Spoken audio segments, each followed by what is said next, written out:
साक्षात् परब्रह्म तस्मै श्री गुरुवे नमः। तस्मै श्री गुरुवे नमः।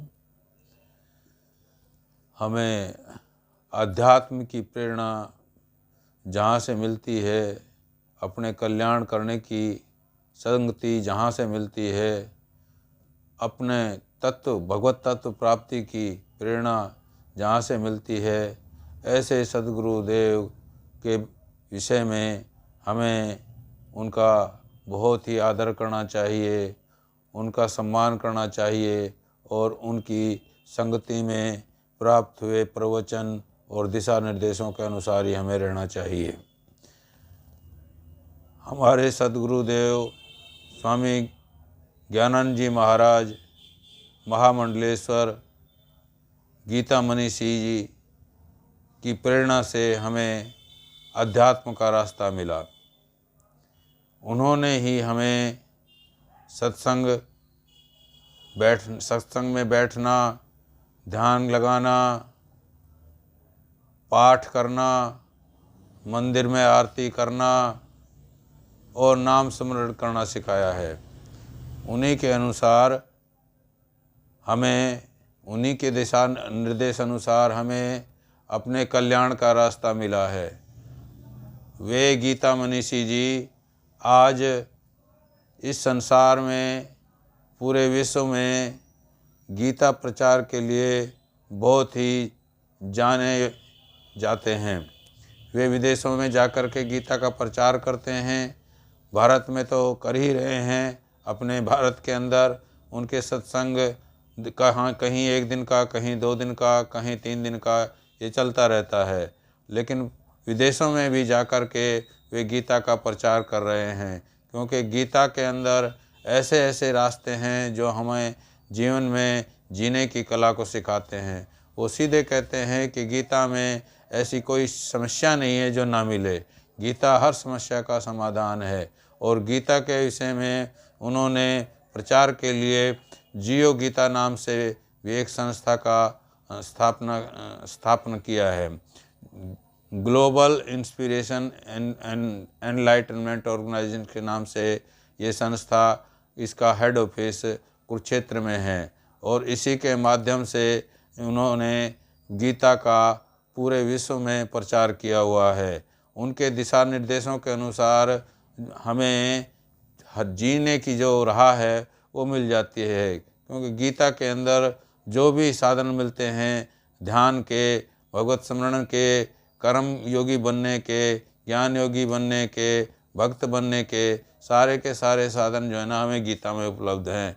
वे हमारे ऐसे प्रेरणा स्रोत हैं, वे हमारे ऐसे अध्यात्म गुरु हैं कि हम अपने कल्याण का रास्ता प्रशस्त कर लेते हैं।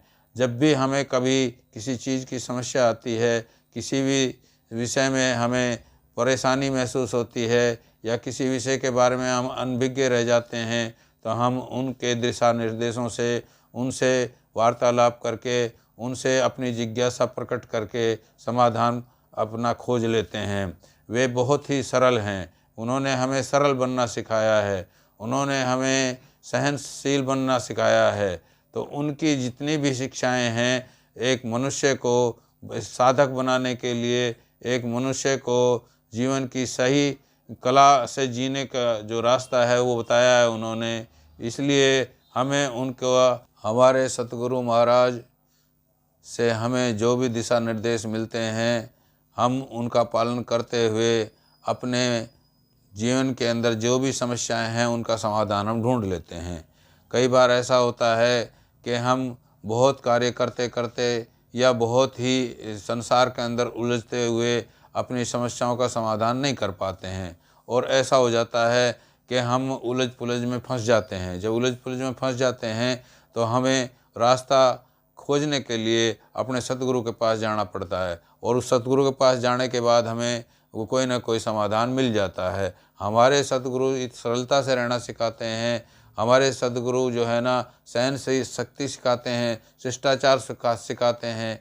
हमारे सद्गुरुदेव महाराज का वृंदावन में भी एक आश्रम है जो बहुत ही प्रसिद्ध है, और आने जाने वाले जो साधक हैं, जो भक्त लोग हैं वहाँ उनके लिए रुकने का भी साधन है। उसके अंदर उस आश्रम में रोज़ाना भंडारे का भी जो है आयोजन किया जाता है।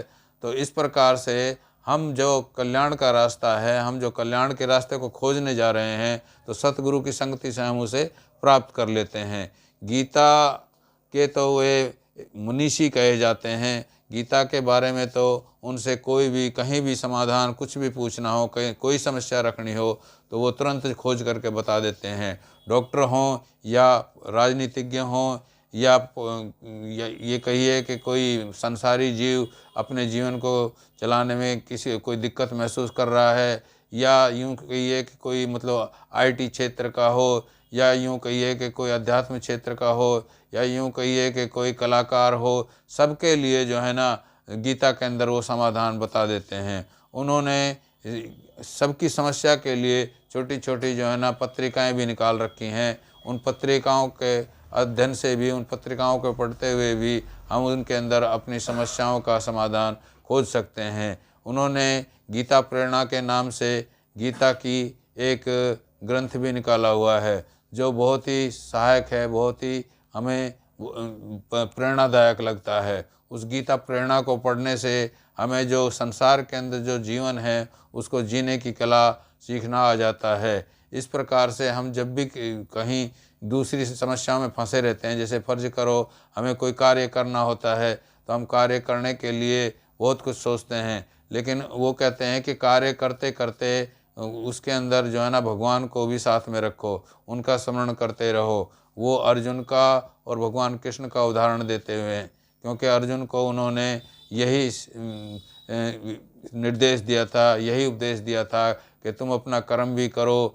और मेरा स्मरण भी करो। तो उसी हिसाब से हमारे सद्गुरु भी यही कहते हैं कि तुम भी जो है ना, हम भी जो हैं कार्य करते हुए भगवान का स्मरण करते रहें, क्योंकि भगवान का स्मरण जहाँ भी छूट जाएगा तो वही हमें नुकसान का काम हो जाएगा। नुकसान हमें करने से हम लाभ नहीं प्राप्त कर सकते, और लाभ तभी प्राप्त होता है। लाभ का मतलब ये नहीं कि धन वगैरह का लाभ हो गया, हमें असली लाभ जो चाहिए वो चाहिए हमें भगवत प्राप्ति के लिए अपने साधनों का लाभ, हमें परमात्मा से मिलने का अपने साधनों का लाभ। तो वही साधन जो हैं वो हमारे सद्गुरुदेव बताते हैं। उनकी सरलता का बहुत जगह हमने मतलब ऐसा भी सुना हुआ है कि उनकी सरलता का सभी व्यक्ति जो है ना बहुत ही बड़ाई करते हैं, और उनकी सरलता को देखते हुए हम भी अपने व्यवहार को बदल लेते हैं। कई बार हम भी ऐसी समस्याओं में फंसे कि जो हम सोचते रह गए कि भाई हम इस समस्या का क्या समाधान निकालें, लेकिन वो जैसे ही उनके संगति में हम जाते हैं तो वो हमें ये दिशा निर्देश कर देते हैं कि भाई आपकी समस्या कुछ है ही नहीं, ये तो सांसारिक समस्या है। सांसारिक समस्या को समाधान ढूंढने के लिए आपको कुछ नहीं करना है, आप गीता पढ़ो और भगवत स्मरण करते रहो।